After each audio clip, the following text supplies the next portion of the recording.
Assalamu alaikum guys, and welcome to another episode of Jannah.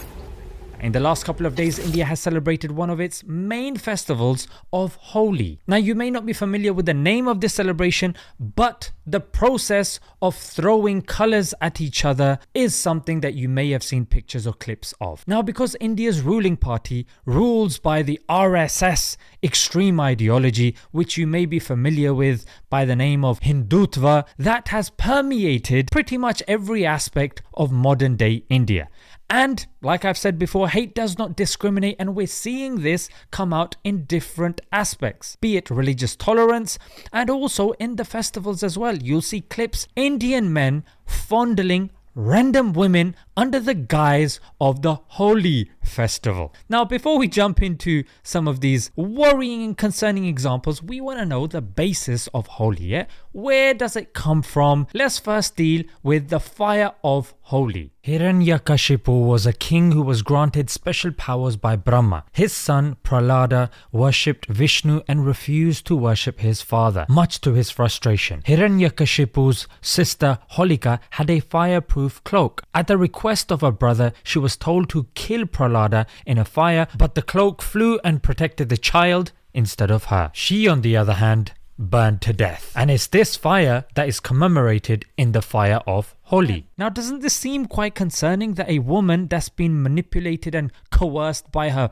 powerful brother to harm a child, in the end she burns to death, but somehow this is a good thing? Now, secondly is the story of the powder. Now, this can't be traced to the original Hindu scriptures.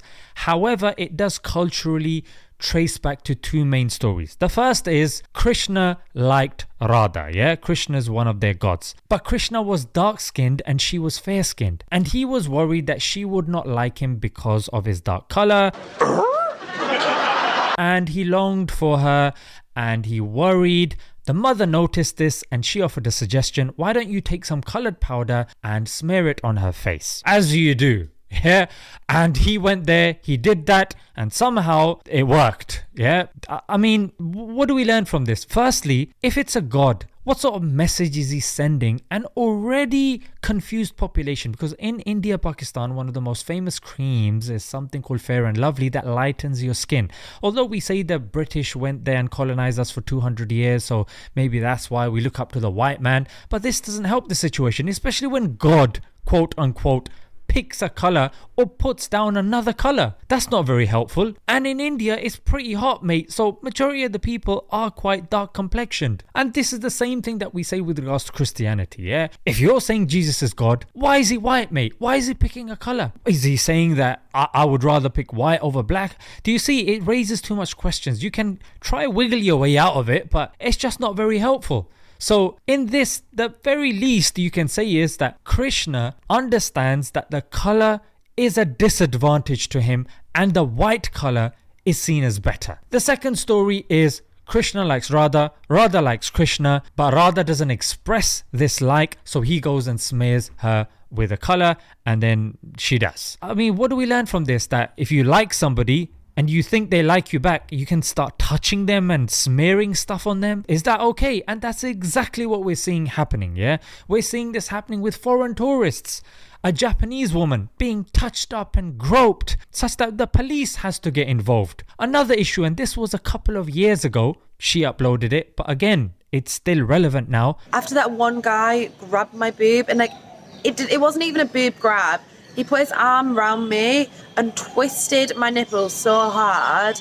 And not to mention Muslim women that are minding their own business being attacked, forcibly included in a festival that they do not believe in. If the Muslims were doing this, like the second festival, the Eid of sacrifice, if Muslims sacrificed animals that, we then consume and we give it to the poor, Hindus don't consume beef. Imagine if we started force feeding and throwing at them. It would be all over the news, mate. But because the main India news stations are under the control of the prevailing extreme government, is it any wonder that stuff like this doesn't get spread that much? In fact, the situation is so bad that even if they suspect you for transporting beef, they will kill you. Yeah, as you can see from this news story, this is very recent. Ironically speaking, India is the biggest exporter of beef. It's okay to give it to McDonald's and these guys, but maybe transporting it, that's going too far, mate. And to conclude, guys, you know what the ironic thing is? They love accusing Islam of disrespecting women. I'm sorry, you tell us one festival in which we are non-consensually allowed to grope and touch women. Tell us in our books and our teachings in which we are allowed to do that. Let's just say non-festival based. You can't. It's not in our teachings. And the latest example I can give you is something that happened here in the UK, where the Imam of the Mosque of Hayes was meeting with the princess, Princess Kate. She extended a hand and he respectfully declined, because in the orthodox opinion of Muslims, a strange man is not allowed to touch a strange woman. Look how beautiful this religion is. In a time where 4 out of 5 women here in the UK are being sexually harassed, where you've got the Me Too movement, you have Islam that says you are not allowed to touch a strange woman. This is the beauty of Islam, and this is the relevance of Islam. So how dare you come and bring these little floppy, triple talaq. Seeing some of these comments, they're so dead.